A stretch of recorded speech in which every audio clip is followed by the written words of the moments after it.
Assalamualaikum warahmatullahi wabarakatuh. Perkenalkan, nama saya Fahmi Amran. Saya mahasiswa semester 6 Program Studi Akuntansi Fakultas Ekonomi dan Bisnis Universitas Khairun Ternate. Baik, pada video kali ini saya akan membahas materi mengenai akuntansi untuk operasi cabang. Sebelum itu, saya ucapkan terima kasih kepada Ibu Sartika selaku dosen pengampu pada mata kuliah Akuntansi Keuangan Lanjutan 2. Baik, selanjutnya di sini ada sub pokok materi yang akan saya bahas. Yang pertama, akun antar perusahaan. Yang kedua, pendirian cabang. Yang ketiga, pengakuan laba cabang. Yang keempat, pengiriman barang dagangan ke cabang. Yang kelima, pembagian beban secara proporsional. Dan yang terakhir, laporan keuangan untuk perusahaan secara keseluruhan.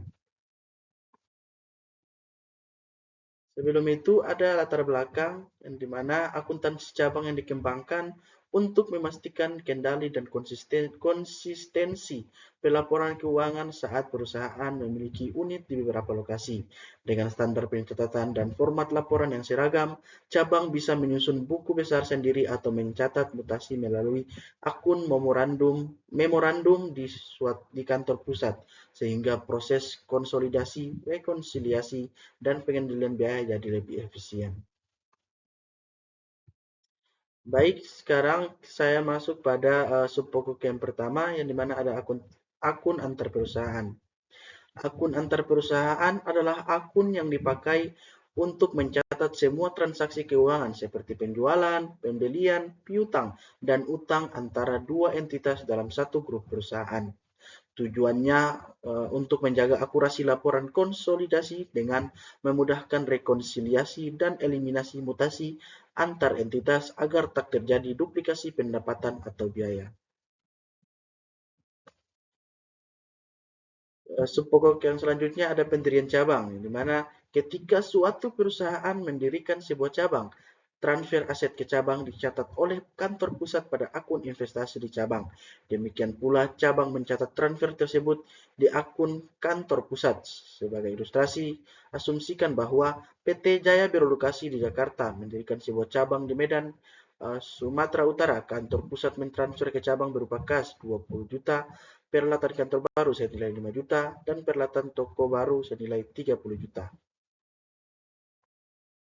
Materi selanjutnya adalah pengakuan laba cabang, di mana laba untuk tiap-tiap cabang dihitung secara periodik dengan cara yang normal. Cabang jarang menghitung pajak penghasilan atas laba untuk setiap cabang atau mencatat beban pajak penghasilan pada perusahaannya.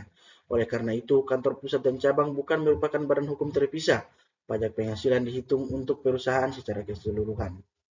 Beban pajak dapat dialokasikan ke setiap cabang oleh kantor, tetapi hal ini tidak umum dilakukan karena akan sedikit mengganggu pengendalian operasional. Selanjutnya ada pengiriman barang dagangan ke cabang. Pengiriman barang dagangan ke cabang umumnya dilakukan sebagai transfer internal. Cabang mengajukan permintaan stok, lalu gudang pusat mengeluarkan barang dengan surat jalan dan faktur intercompany di pencatatan pusat. Keluarnya barang dicatat dengan mendebit persediaan cabang dan mengkredit persediaan pusat atau akun memorandum. Sedangkan di cabang, saat penerimaan dicatat mendebit persediaan barang dagang dan mengkredit utang pusat atau akun memo. Dengan prosedur dan akun seragam, kuantitas dan nilai persediaan terpantau akan mempermudah rekonsiliasi serta konsolidasi laporan. Selanjutnya ada pembagian beban secara proporsional, yang dimana beban cabang yang dikeluarkan dan dibayar oleh cabang dicatat secara langsung pada pembukuan cabang. Namun, kantor pusat dapat memutuskan untuk menetapkan beban ke cabang.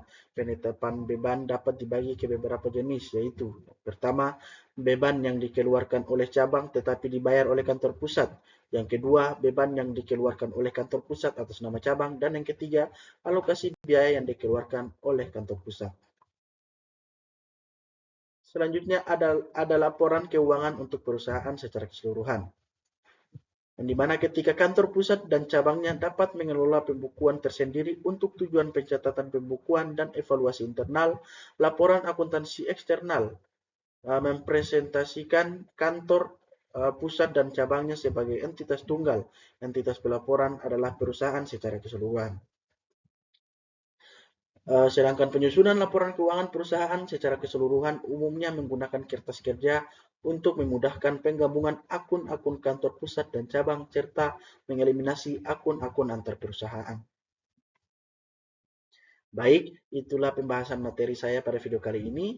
Sebelum itu ada kesimpulan dari materi yang saya bahas kali ini, yang dimana akuntansi operasi cabang adalah kerangka kerja penting yang menjamin kendali, konsistensi, dan transparansi keuangan di seluruh unit bisnis dengan standar pencatatan, uh, chart of account, dan format laporan serta metode pencatatan terpisah atau memo setiap transaksi mulai dari investasi awal, pengiriman barang, hingga operasional harian tercatat secara seragam.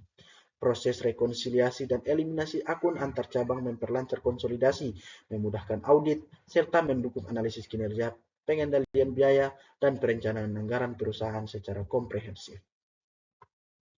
Baik, terima kasih. Sebelumnya saya ucapkan terima kasih atas perhatiannya. Lebih dan kurangnya saya mohon maaf. Wabillahi taufiq walhidayah. Wassalamualaikum warahmatullahi wabarakatuh.